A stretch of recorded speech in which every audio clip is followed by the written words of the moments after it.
Good morning Guntur. Good morning. Students ఎంతమంది ఉన్నారు? చంద్రశేఖర్ అంట. So thank you.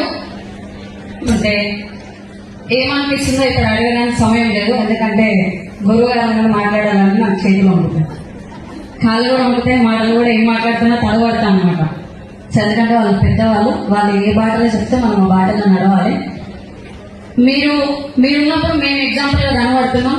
నేను స్టార్టింగ్ బూట్ క్యాంప్ 8% వచ్చినప్పుడు Balam Srinivas sir, Pandu sir, Saidul sir, ఇంకా వేరే వాళ్ళందరూ కొంచెం యూట్యూబ్ లో కనబడ్డారు. అందులో ఎక్కువ ఎంఎస్ సార్ గురువు గారికి ఉంది. సో వీళ్ళు ఇంత అనుభవించి చెప్తున్నారు, మనం జాబులు చేస్తే లైఫ్ పెద్దగా మారదు. ఆల్రెడీ అనుభవించి ఫేస్ చేసి లైఫ్ ని సగం జీవితం అయిపోగొట్టుకొని ఇక్కడికి వస్తున్నారంటే వెస్టేజ్ బిజినెస్ లో ఏదో గొప్పదే ఉందని నేను గుర్తించిన అనమాట. సో గుర్తించి పట్టుకున్నా కానీ చేయాల్సిన విధంగా చేయలే, ఉండాల్సిన విధంగా ఉండలే, మారాల్సిన విధంగా మారలే. ఎందుకంటే నేను చదువుకున్న కాలేజీ ఇల్లే నా ప్రపంచం, ఇంకా వేరే ఏం తెలియదు అనమాట. ఎదుటి వ్యక్తితో ఏం మాట్లాడాలంటే నేను వాళ్ళకి ఆన్సర్ ఇస్తే నేను వాళ్ళని రివర్స్ కొట్టినట్టు ఉంటుందంట. వాళ్ళు నన్ను మీటింగ్ లో అన్నారు. సో నేను నా యాటిట్యూడ్ ప్రకారం నేనుంటే నాకు చెక్ అనేది రాలే, టీమ్ అనేది రాలే, ఏమీ రాలే.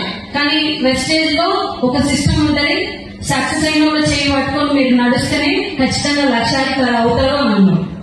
ఒకరోజు మీటింగ్ వెళ్ళినప్పుడు కూడా నేను సపోర్ట్ కొట్టమంటే కొట్టకపోయేది, నవ్వమంటే కూడా నవ్వకపోయేది, ఎంత మాట్లాడించినా మాట్లాడకపోయేది అనమాట.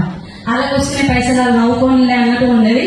ఎంఎస్ఆర్ గురువు గారు ఏమన్నారంటే సక్సెస్ అయిన వాళ్ళని అప్రిషియేట్ చేస్తేనే సక్సెస్ అవుతారు అన్నారు. అది నా ముఖానికి చూసినట్టు అనిపిస్తే 2 లక్షల మనిషి చెప్తున్నారు, నాయన మనం ఖచ్చితంగా నవ్వాల్సిందే కొట్టాల్సిందే అని చెప్పి నవ్వు రాకుండా నవ్వింది.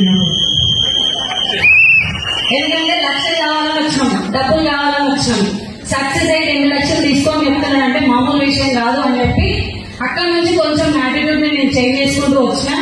వెస్టేజ్ లో ఎంఎస్ఆర్ అసోసియేషన్ లో మీటింగ్ ఎక్కడ ఉంటే అక్కడ నాకు పండుగ. ముఖ్యంగా బూట్ క్యాంప్ అంటే ఒక పెద్ద కన్నుల పండుగలో అనిపిస్తున్నాను. ఏదో దొరుకుతుంది, ఏం దొరుకుతుందో తెలియదు, దొరుకుతుంది అంతే. ఫస్ట్ 8% ఉన్నప్పుడు వచ్చిన, 8% ఉన్నప్పుడు బోనస్ ఎంతనో మీకు బాగా తెలుసు, ఎందుకంటే నాన్ క్వాలిఫైడ్ బాగా అవుతాం, అవునా కదా. సో తర్వాత ఒక 25,000 ఒక ఎల్ఓపి తీసుకొని వచ్చిన, తర్వాత 50,000తో వచ్చిన, తర్వాత 70,000తో వచ్చిన. మధ్యలో ఒక బూట్ క్యాంప్ ఇచ్చింది. 50,000 ఉన్నప్పుడు 50,000 రానోళ్ళు రావద్దు అని మీరు ఇక్కడే ఉండి వర్క్ చేసుకోవాలి. ఒక లైన్ వెళ్తుంది, ఇంకో లైన్ చిన్నగా మనిషి మేడం ద్వారా వస్తుంది అనమాట. ఎల్ఓపి దగ్గర దాకా వస్తుంది, ఇక్కడ ఉండి పని చేయని చెప్పి గురువు గారు చెప్పిండు. లేదా నేను వస్తా అంటే బాగుంటుందా, నా చరిత్ర ఏంటంటే మొత్తం సార్ తెలుసు అని చెప్పి సార్ ఏం చెప్తే దాన్ని ఫాలో అవుతూ పోయినా. 70,000 వచ్చింది, 70 కాస్త 1,02,000 వచ్చింది, 1,02,000 కాస్త మొన్న లాస్ట్ టైం బూట్ క్యాంప్ జరిగింది కదా 1,45,000 వచ్చింది. హైయెస్ట్ ఇప్పుడు 2,07,000తో మళ్ళీ బూట్ క్యాంప్ వస్తుంది.